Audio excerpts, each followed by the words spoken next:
Hi, this is the last video for this week. We're going to be talking about the Affordable Care Act. So, as a quick recap, prior to the ACA, about half of all Americans get coverage through an employer, either their own or a spouse or a parent.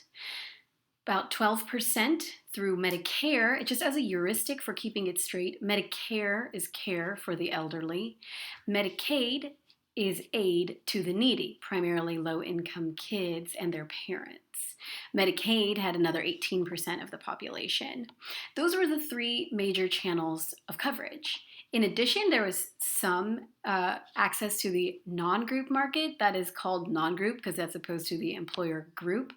And if you didn't get coverage through an employer or one of these public avenues, your choices were basically the non-group market or being uninsured, which many were, about 15% of the population prior to the ACA. So the individual market, the reason a lot of people didn't choose that avenue is because it had issues. It's just really expensive to get covered prior to the ACA especially. And also you couldn't get insured if you were already sick, which makes sense. Insurance companies or no company can operate for the purpose of paying other people's medical bills. So a lot of people were uninsured. In 2013, that's the year before most of the ACA's insurance provisions went into effect, more than 44 million Americans were uninsured.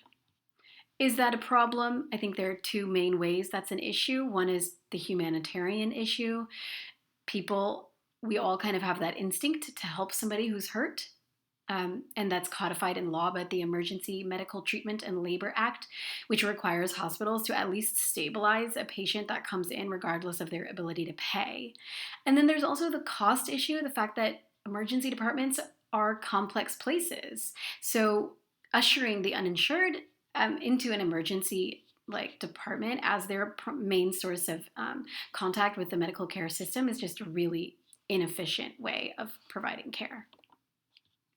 So what the ACA did was target affordability and access to quality coverage. The affordability provisions was allocating subsidies to private insurance premiums for households earning up to 400% of the federal poverty level. So for a single adult, that would be like about $48,000 a year.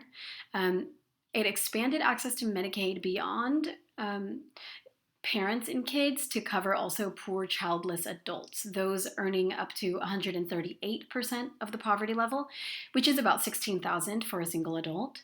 And then also young adults can stay on their parents' employer or other private plans until the age of 26. Okay, those are the affordability things. And then the quality coverage was, the main thing was it had to cover all forms of healthcare, including prenatal care, mental health services, substance abuse, regardless of the person's pre-existing conditions. They couldn't carve out a certain illness and say, if you already had that illness, we won't cover it. Everything has to be covered for everyone. And also, individuals are required to obtain coverage. And the reason for that individual mandate is that they needed people to be able to pay in while they were healthy so that they could also get payouts when they're sick while it's still profitable for everybody involved. The assumption is that without an individual mandate, people would only get coverage when they were sick and they would just be always drawing out but never paying back into the pool. 2019 was the first year without the individual mandate, and it turns out that there was no huge changes in enrollment that were observed, and the economic literature generally suggests that the mandate was actually a pretty weak incentive to enroll. Most people just enroll if they want healthcare. So the way that all of these, the public and private expansions of insurance is financed was through two sets of taxes. One was on manufacturers of medical goods, like medical device manufacturers had a 2.3% tax. And then there was a tax on brand name pharmaceuticals, and the amount of that tax related inversely to their market share. So if you had a lot of market share, you would pay a higher tax. And then there was also a tax on high incomes. So the Medicare payroll tax was increased by 0.9% on income for the year greater than 200,000 or 250 if you're married. And also they introduced what they called an unearned income tax or a net investment tax. So let's say, you sold some stocks for more than you had bought them for, and that profit was more than 200,000 in a year, that profit would be taxed at 3.8%. All in all, the 400 wealthiest families in the US paid on average $7 million a year through these high income taxes. And I think that that is the primary source of the political backlash to the Affordable Care Act.